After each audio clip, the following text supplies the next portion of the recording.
If the producers will produce the merchandise, I'll guarantee you, us salespeople are absolutely going to get out there and sell. Zig Ziglar is the salesman's salesman. The man who, by his own stunning example, single-handedly turned selling into the proud profession. Yes, I'm proud to sell, because you see, our land has been developed because we are a land of salespeople. A small-town boy who eked out a living selling cookware before making it to the top.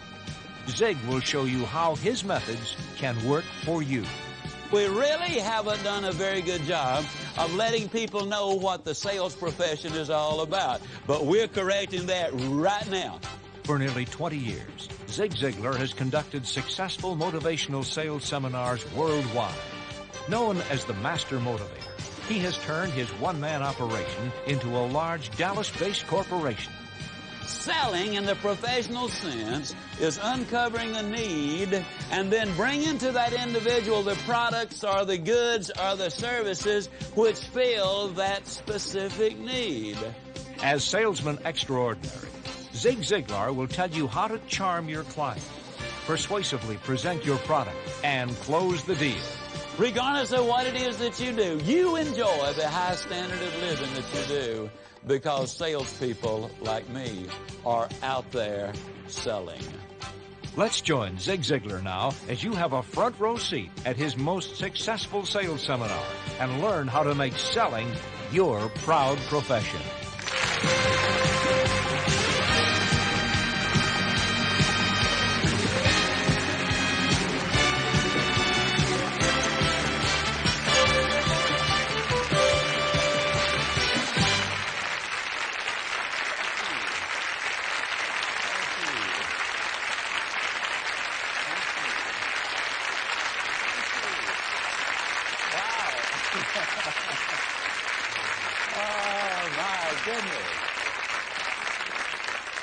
Wow, I don't believe I've ever seen as many men as badly overmarried as this crowd is. Got redheads and everybody. Now, I mention redheads because I'm married to a redhead. My wife's a decided redhead, meaning simply that one day she just decided she's going to be a redhead, yeah. What a delight to see so many ladies here. You know, not only do ladies dress audiences up so much, but realistically, women are just so much more practical than men. Like this lady down home, this bum came up to her on the street and said, "Ma'am," said, "would you give me $1 for a sandwich?" She said, "Well, not until I've seen the sandwich." Now, now that's practical.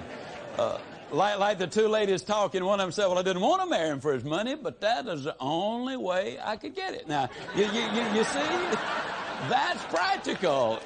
And what I'm going to try to be this evening, what I'm going to try to be is practical myself. I want to talk with you about the greatest profession on the face of this earth. I want to talk to you about the sales profession. I believe, go ahead, I got time. Yeah.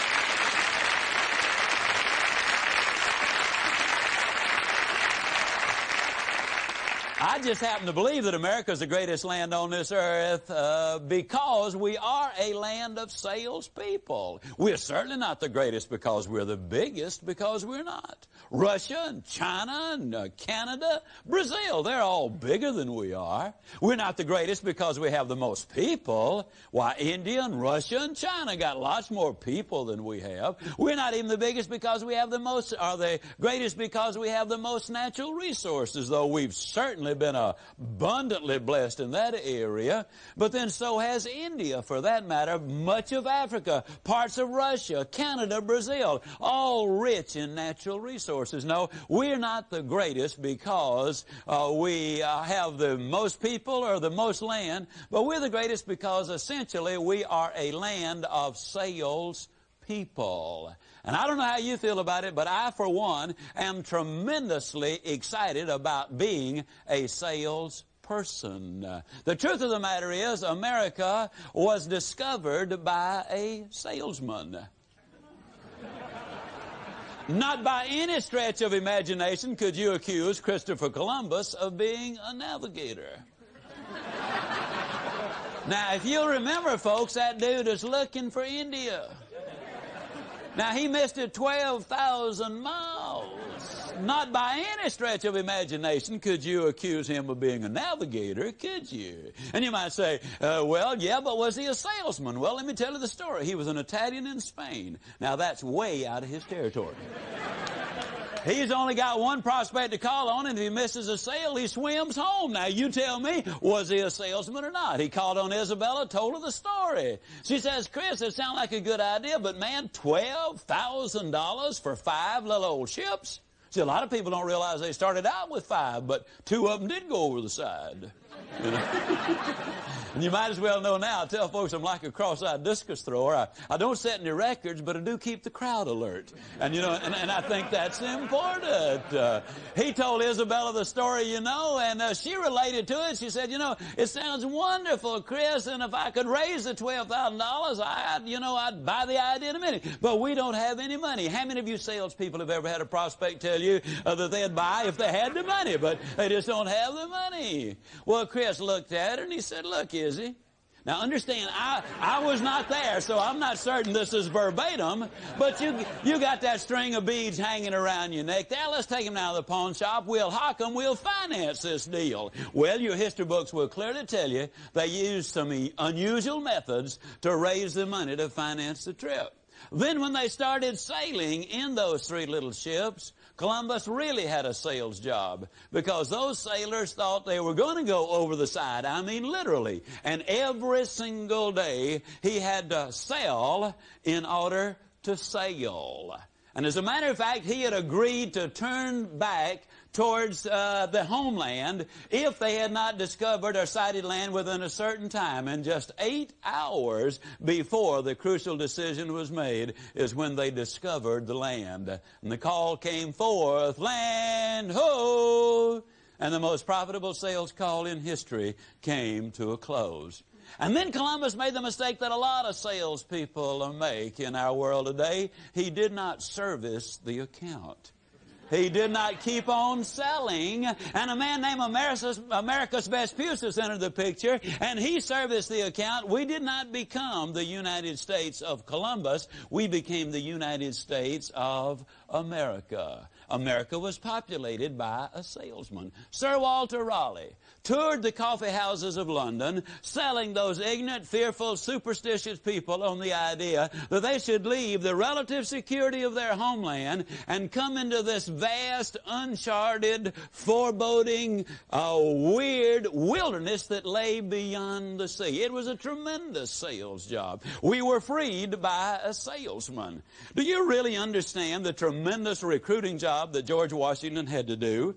He had to convince the farmers, the merchants, the backwoodsmen, the shipbuilders, the landowners, and all of the people to leave their homes, go to war against the most powerful nation on the face of this earth, largest army, most powerful navy, and he had to be honest and say, now look, if we win this war, there's no way I'm going to be able to pay you. And if we lose, they're going to hang you to the highest tree. Now, how many of you sales folks do any recruiting? Can I see your hands, please?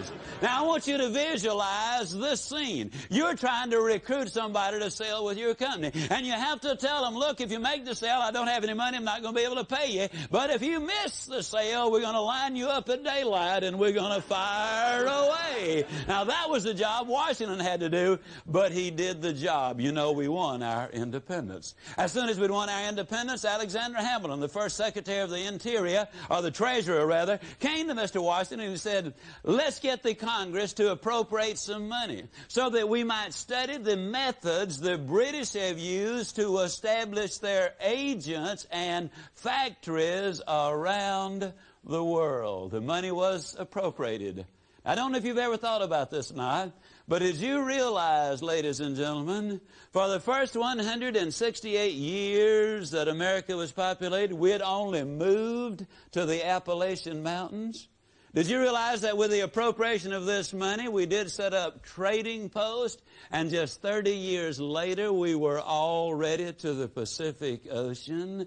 Yes, I'm proud to sell, because you see, our land has been developed because we are a land of salespeople.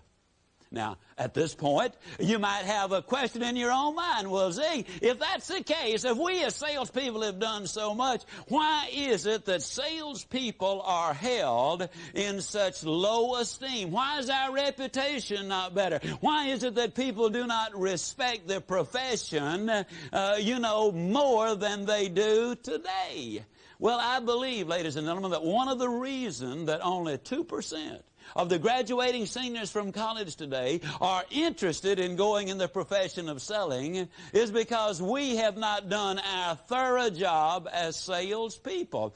Basically, there are 4 reasons why the profession of selling is not regarded as high as it ought to be and is fast becoming, I hasten to add. Number 1, did you realize what the dictionary says about the word sell? The dictionary says it's a fraud.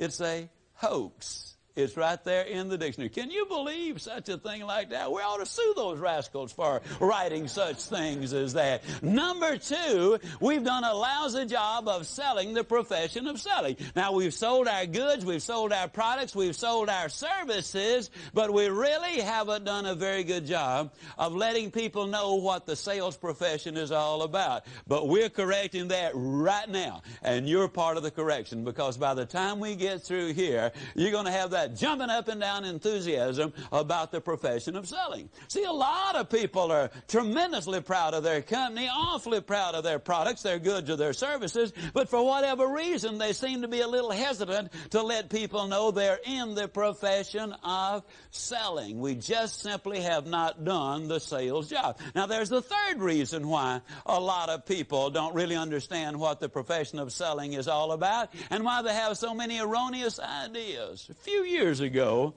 a fellow named Arthur Miller wrote a play.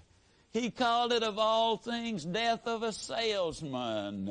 And they featured some dude named Willie Loman, the perennial loser. And a lot of people have come to identify that with the sales professional, and that is absolutely weird, wild, insane, way out. Doesn't make any sense. They showed that thing on Broadway as a play. They made a movie out of it a long time ago, and I thought they'd finally put the deal to bed. And then they showed it on television, and then they showed it again on television, and then they revived the play on Broadway, and now they're doing the same thing again. I could not believe. Why don't they make a play entitled Death of a Doctor or Death of a Lawyer or something like that? It'd make even more sense. Absolutely. And then you take the music man, fellow named Harold Hill, the consummate con man. The story behind him. And a lot of people have gotten these weird ideas, therefore, from these presentations about what the profession of selling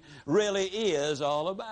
And then there's a fourth reason, and that's this old Yankee peddler image, which is still a hangover. An amazing number of people think that a good salesman can sell anybody anything under any circumstances. That's crazy. Only a con man could do a thing like that.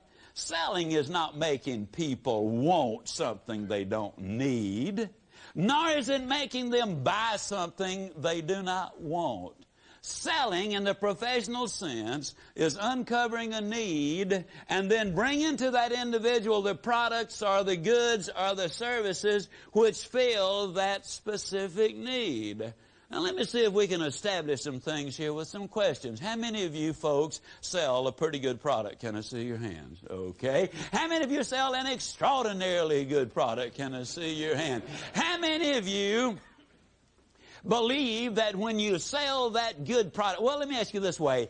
The product you sell, how many of you sell one that solves a problem? Can I see your hand? Okay. How many of you believe that when you sell a product that solves a problem, that you deserve a profit? Can I see your hand? Okay. How many of you believe that when you sell 2 products that solve 2 problems, that you deserve 2 profits? Can I see your hand? Okay. Now, what you're saying is that the more problems you solve, the more profit you deserve. I'm not trying to put words in your mouth, because as the late Fred Herman would say, that ain't sanitary. But that really, that really is what you're saying, isn't it? Okay? Now, how many of you have been in the profession of selling for as long as a year? Okay? How many of you have still got all of the money you've earned in the last 12 months? Okay? How many of you have got customers whom you sold a year ago, 2 years ago, 5 years ago, 10 years ago, who are still using and enjoying the benefits of what you sold them a year or 2 years ago or 5 years ago? Can I see your hands? Now, here's a very important question. Who made the best deal? Was it you or the customer? The customer, all right? Then is the sales process something you do to somebody or something you do for somebody? Isn't it for somebody? See, I fought in the ring 2 years. Matter of fact, the only reason I quit was because of my hands. The referee kept stepping on them. You know? But one of the things the coach used to always tell us when he'd send us out, he said, now, Zig, the first round, spar around, find out where the opponent is weak and capitalize on the weakness. In football, the coach says to the quarterback, find out where they're weak and exploit that weakness. In tennis, the instructions are find out where the opponent is weak and exploit the weakness. In the world of selling, we find out where the opponent, that is the customer, is weak, that is, has a need, and strengthen that need by selling them our goods, our products, and our services. You see, it really is true, folks. Selling is something you do for somebody and not to somebody. And that's our role. That's why we want to simply bring to you what is the truth about what this profession really is all about. Because a lot of times people say, okay, Zig, you got me sold that the selling profession is a marvelous profession. Now tell me the truth about these sales people and tell me what the salesperson receives as a result of doing all of this selling and all of this serving. Basically, in my judgment, the salesperson is the ultimate free person. You're in business for yourself, but not by yourself. You see, the truth of the matter is you're the chairman of the board, you're the president, you're the secretary of treasury, you're the chief executive officer, you're the administrator, and oh yes, you're the janitor too. I mean, as salespeople, we do the whole bit, don't we? But the nice thing about it is you can get up any morning you want to because you occupy all of those positions. You can get right in front of that mirror, give that big old grin, you know, like a fellow I saw the other day, the only guy I've ever seen who could eat a banana sideways. I mean, listen, that guy was grinning. I mean, he really was. Well, you can get in front of that mirror and, you know, you can look yourself right in the eye and say, you're such a nice guy or you're such a nice girl. You deserve a raise. And the board just met. The vote was unanimous. The raise will become effective just as soon as you are. I mean, you see, the nice thing about this profession of selling is that we do have that ultimate freedom. Now, when we talk about ultimates, also in my judgment, it's the ultimate security in the world of selling is where you're going to find it. As you might recall, in the last recession, you know, the newspapers and the television and the radio have predicted 18 of the last 2 recessions. I mean, they seem to be right on the target, as my good friend Don Hudson would say. But, you know, when you analyze what they really say, when you look at the last recession, for example, there were some pilots and attendants who lost their job. There were some executives, some builders, some manufacturers who lost their job. There were secretaries and stenographers and file clerks who lost their job. There were teachers and superintendents who lost their job. There were a lot of people who lost their jobs. These were honest, sincere, dedicated, hard-working, intelligent, committed people. They lost their jobs not because they were not committed, not because they were not productive, but they lost their jobs because of the economy that we experienced. Now, I challenge you, name me one honest, sincere, dedicated, hard-working, productive salesperson who lost their job during the recession. Ultimate security. Ultimate security. Absolutely. I'll never forget, I was doing a sales training seminar in Atlanta, Georgia. And these 2 young men came up to me and they said, you know, we'd like to get our money back on the seminar. And I said, what's the problem? They said, well, we just got fired from our job, and we have no need for sales training if we don't have something to sell. And I said, well, let me ask you guys a question. Do you like to sell? They said, oh, yeah, we love to sell. Well-trained, and they were good-looking young men, 25, 26, 27 years old, sharply dressed, you know. They said, we just had a personality conflict with the boss. I said, well, would you like to have another job in the world of selling? They said, we sure would. I said, you come on into the meeting, and I'll have you 25 job offers before you leave out here tonight. Is that a fair deal? They said, it's a fair deal. And then that night, I asked the question, how many of you, well, I'll ask you, how many of you folks here tonight are in the world of selling, and you're recruiting or hiring salespeople? Can I see your hand? Now, let me ask you a question. How many of you have an opening right now for an honest, sincere, dedicated, conscientious, hard-working, productive salesperson? Can I see your hand? They literally had more job offers than they could even remotely consider for at least the next 2 weeks. Now, why is that? Simply because a salesperson has the greatest security in the world. General Douglas MacArthur said that security is the ability to produce. And my friends, if you've got that ability to produce in the world of selling, I can absolutely guarantee you, you really do have that security. Now, you know, when we do have recessions, we deal with them in different ways. For example, in the business community, in the regular business structure, you know how they deal with recessions and declines and drops in business. They get all of the people together, and the president of the company, you know, gets on his best sad look, and he wears his sad suit, you know, and he makes this little brave speech about, we've got some tough times ahead, but we're going to tough it out. I mean, we're going to tighten our belt. We're going to cut the lights off early. I'm sorry. We're going to have to let a few people in this department go, and a few people in this department go, and a few people in the other department go, and we're really going to have to be on this austerity program, but we are going to tough it out. And that's the way they deal with a recession.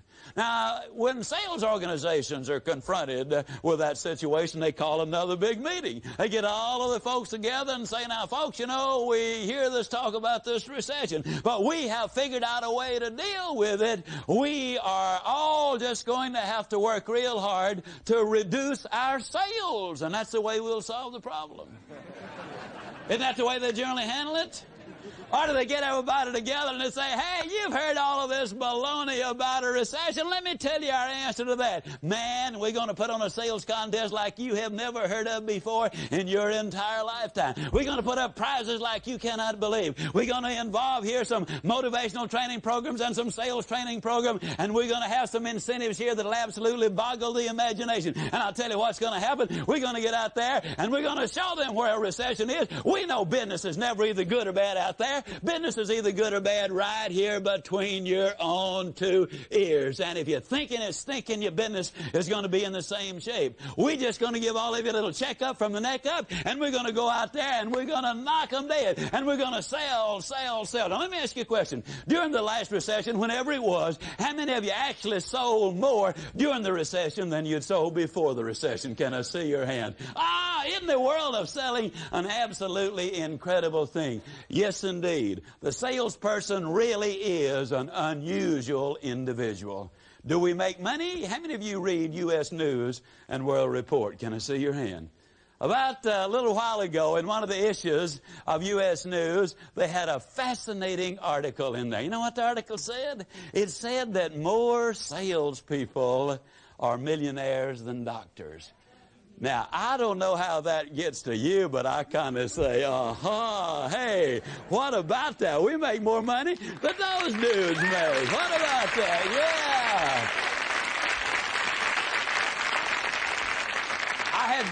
I had the privilege just last week of addressing a sales organization. Their average income was over $70,000 a year, or in that neighborhood, and that's one more really nice neighborhood, is it is, you know. I talk to salespeople all the time who their first year in the business make $20,000 and $30,000. I've seen them who make $100,000, $200,000. As a matter of fact, years ago, Charles Schwab, who really was the master salesman, and Diamond Jim Brady, those Post dude made $1 million a year selling over 100 years ago. An amazing thing, this profession of selling. Yes, there is a substantial amount of income possibilities there. But you know what else? The Cox report revealed here about 2 years ago that in the world of selling, we're the ones who supply by far the biggest majority of the corporate officers. Now, many years ago, it was the salespeople, and then they drifted into the accountants and the attorneys,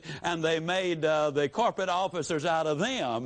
But in the last 5 years, and the trend is now on a runaway path, they are realizing that what they really need running the organization is the optimistic, positive thinking outlook of the sales organization and the salesperson running that organization. They need somebody so optimistic they'd go after Moby Dick in a rowboat and take the tartar sauce with them.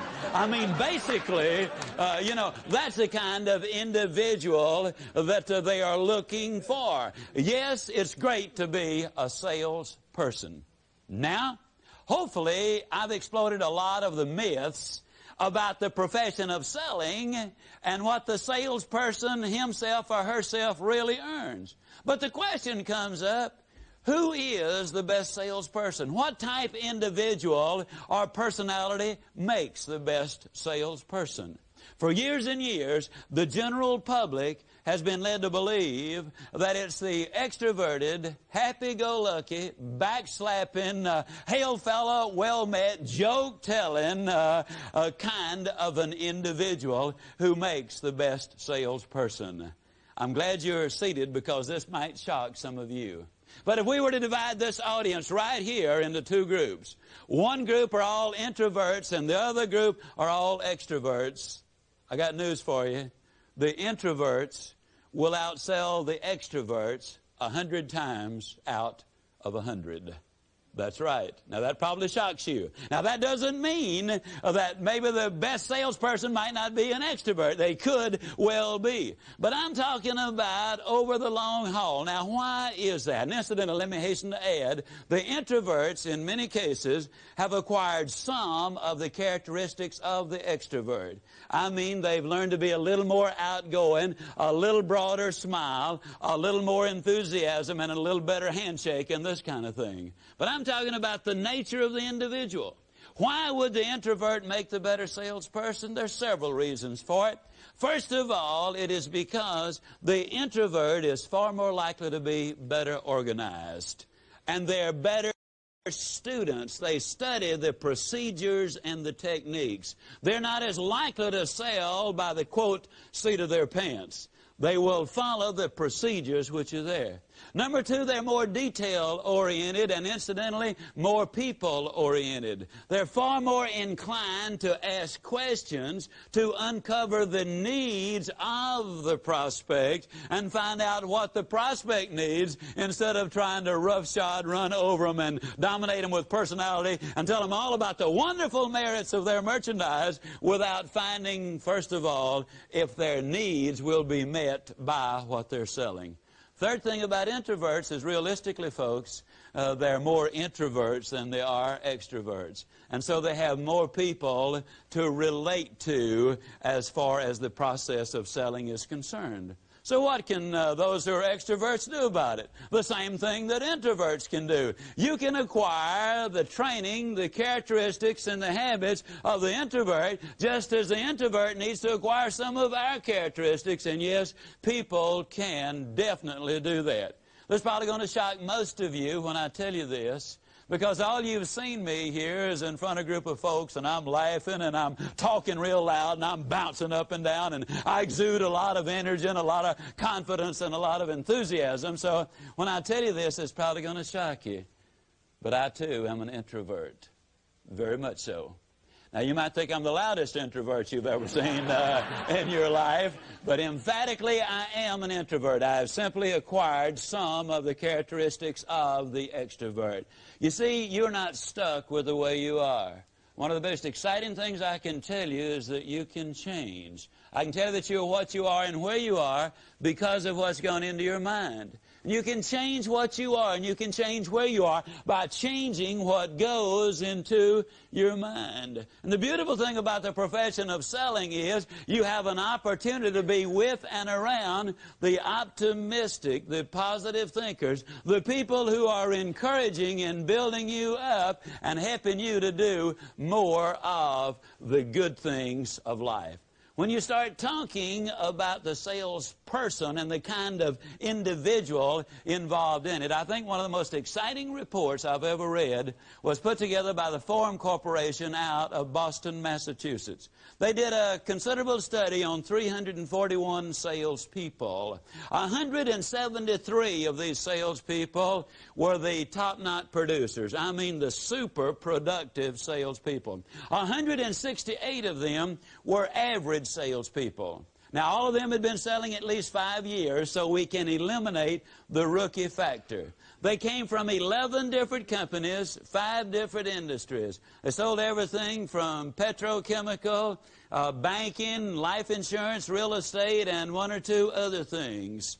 But in this analysis, they discovered that from a pure sales knowledge, sales skill point of view, that the 173 top salespeople and the 168 average salespeople all had almost exactly the same sales skills. Each group knew exactly how to get prospects. Each knew how to get appointments. Each knew how to demonstrate features and benefits. Each knew how to handle objections. Each knew how to close the sales. But there was a dramatic difference in the results because there was one factor that the super salespeople had, and that one factor that the other ones did not have in as large a quantity was this word called trust. Now, my selling friends, listen real good, as I often tell people, this is profound. What they found is this: people don't buy based on what you tell them. They do not buy based on what you show them. They do buy based on what you tell them and what you show them that they believe. Pure and simple, which they believe. Now the question is, who do they believe? It's an old-fashioned answer. They believe the good guys and the good gals. Those who are morally sound, who have honesty and character and integrity as the regular tools in their sales arsenal. You see, the most important part of the sales process is the salesperson. Very important. Now, you see, that kind of shoots the myth that a lot of people have about the salesperson. The career salesperson understands a lot of things. For example, we learn some things about human nature that helps us deal with our wives or our husbands or our children or our neighbors or somebody like that. For example, as salespeople, on occasion, we do have folks who are a little rude to us. How many of you have ever had a prospect who was rude? Maybe even mean, a little ornery? Would you believe downright nasty? Well, you see, one of the things, not often, fortunately, but it does happen. One of the things we as salespeople learn and understand is this: when somebody is mean and ugly to us, we learn to understand it is not because they want to hurt us, but rather it is because they themselves are hurting. And you see, once we understand that, then we can deal not only with them more effectively, but also with our families and our friends and those whom we love. I believe beyond any reasonable doubt that in America, if every policeman, if every politician, if every school teacher, if every civil service worker, if every individual on any kind of payroll anywhere, if they had to go to a real gung-ho sales meeting every Monday morning before they started walking their beat or delivering the mail or doing whatever job they do, I believe we would have an infinitely better, happier, more excited, producing America. How many of you would agree with that observation? Absolutely.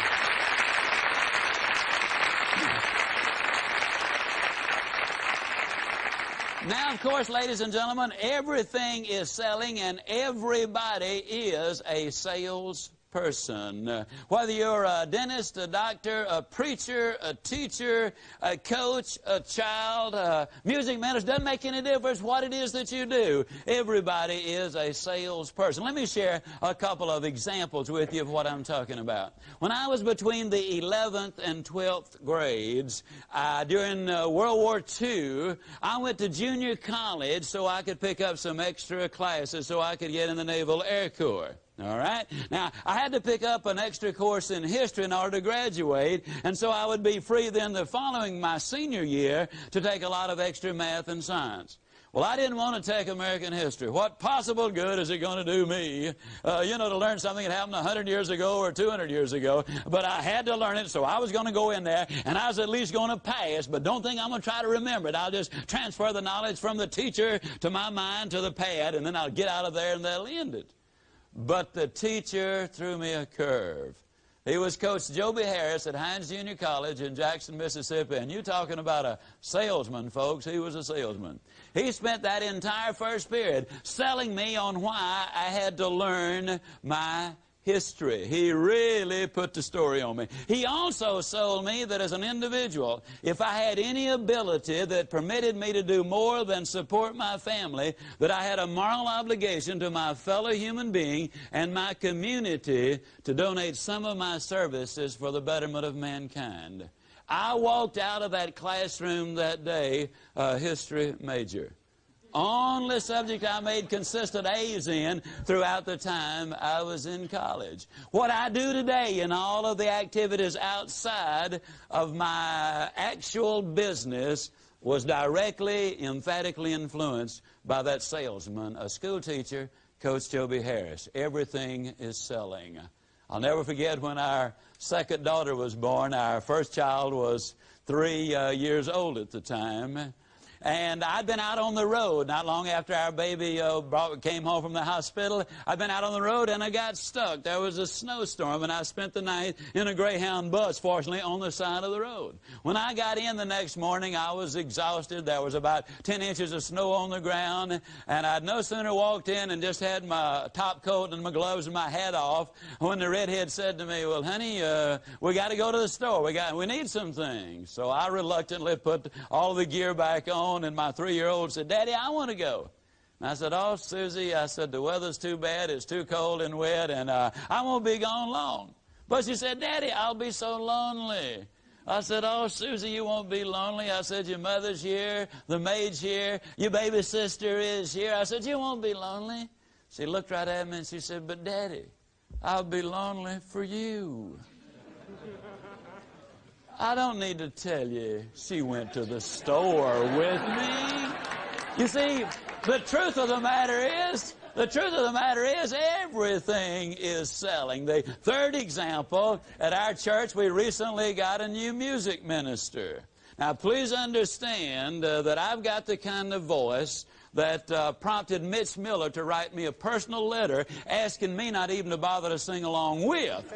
And I want you to understand it. My own children asked that I not sing in church. But last Sunday was our first Sunday, and this minister had the congregation so excited, he sold them so much on participating. Now, he knows his music too, but he had us so gung-ho that for the first time in my life, I actually enthusiastically got involved in the singing process.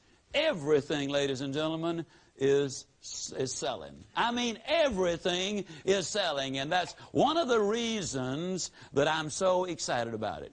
The question might come up, well, what role does selling play in the economy? Well, I can tell you this. Several years ago, the Secretary of Commerce of the United States said this.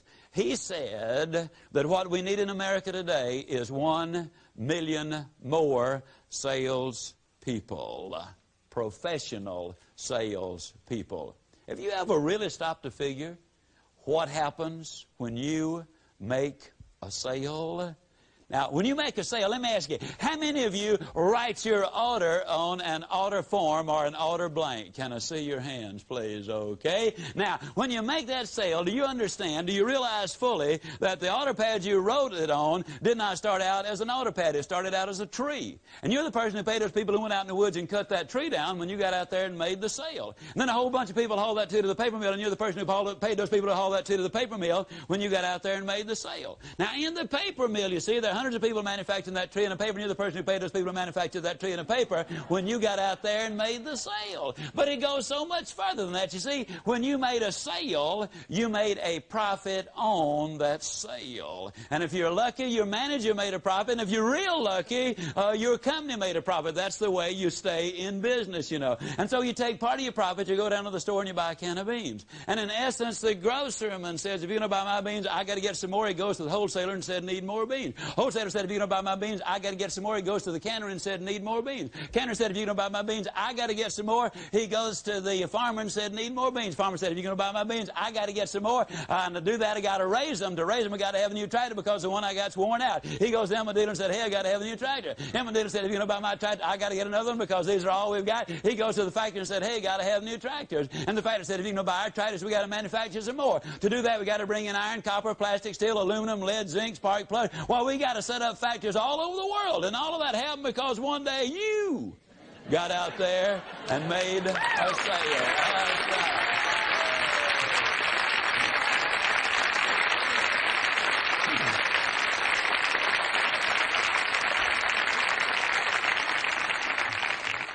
And that's what you ought to tell folks.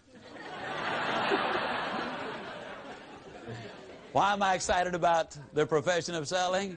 I'm excited about the profession of selling, ladies and gentlemen, because, as I said earlier, I believe it is the most secure profession on the face of this earth. If my son were to come to me and say, Dad, I want to get into something that is absolutely secure, what would you suggest as being the most secure thing on in our country? Without hesitation, I would say, well, son, you ought to get in the world of selling. But suppose my son were to say to me, but wait a minute, Dad, don't most salespeople work on a commission? And I would say, yes, son, salespeople are just like everybody else. Everybody works on a commission. But, Dad, I thought your secretary, for example, had a salary. Oh, she does, son. She's on a salary. And as long as she's productive, she will continue to receive the salary. Now, when she's no longer productive, what's going to happen to the salary? That's right. It's going to go. See, I don't care whether you're president of the company or even the president of the United States. If you don't do like you're supposed to do, they'll get you. And you full well know what I'm talking about, don't you? Now, you see, the beautiful thing about the world of selling, I would say to my son, is it's one of the few professions that I know of that is absolutely not prejudiced. You see, that order doesn't care whether you're white or black or brown. It doesn't care whether you're female or male. It doesn't care whether you're old or young. It doesn't care whether you're educated or uneducated. Doesn't care whether you're introvert or extrovert. When you come bringing the orders in, ladies and gentlemen, and they start writing those checks, it's based on your performance. Not the color of your skin, not your sex, not your religious beliefs, not anything else. It is the most fair profession that I have ever seen in my life. I love to sell. Now we've got, oh, go ahead, I've still got time.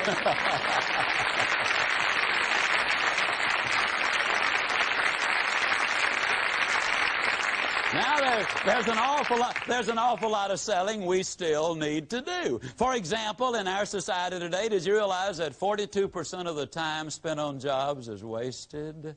That's right. I was talking to Dr. Tor Dahl, time management and productivity expert, internationally respected at the University of Minnesota. I said, Dr. Dahl, and when we were chatting, and it was a lengthy discussion, I said, I read this figure, but I have difficulty believing that that much time is wasted. He said, well, Zig, when you count people coming in late and leaving early, extended coffee breaks, unusually long phone conversation, too many trips to the restroom, taking time off to smoke those cigarettes, the gossip that goes on around a lot of these places, too long at lunch, writing those personal letters and all. He says actually 42% is a conservative figure. What we need to do, ladies and gentlemen, is sell everybody on doing their very best. When we sell that idea, I'll absolutely guarantee you the trade deficit will absolutely disappear. If the producers will produce the merchandise, I'll guarantee you us salespeople are absolutely going to get out there and sell. We really are. Now, you're talking about imported? Let me tell you something when you start analyzing the sales profession.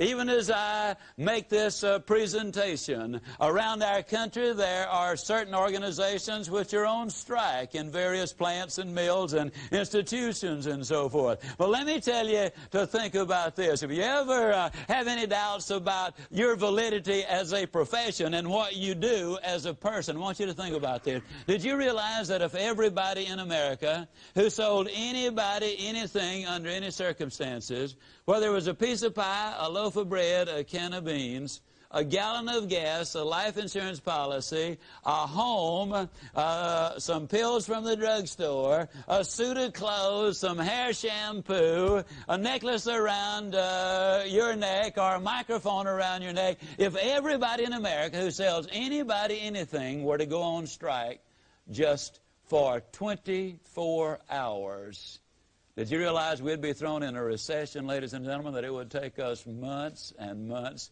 to recover from? The damage to our economy would be absolutely incredible. You see, what I'm saying is the profession of selling is such a marvelous, marvelous profession. I'm so proud to be a part of it. And I hope that the next time anybody says anything remotely derogatory about this profession of selling, if they get a little negative and say something about those salespeople, I hope you will smile, be very gentle, and be very loving, but look them right in the eye and say, let me tell you something, friend. You enjoy the incredibly high income that you do. Whether you're the postman or the postmaster, whether you are the teacher or the superintendent, whether you're the sailor in the Navy or the admiral in the Navy, whether you're a clerk in the congressman's office or the Congress, or the congressperson, regardless of what it is that you do, you enjoy the high standard of living that you do because salespeople like me are out there selling. Be proud you sell, ladies and gentlemen. Buy these ideas we've been talking about.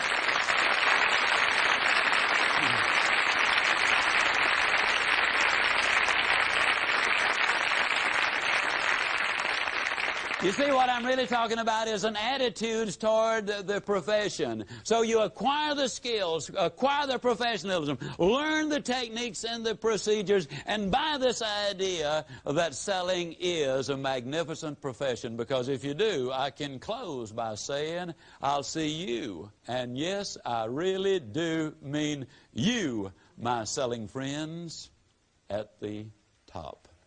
Thank you.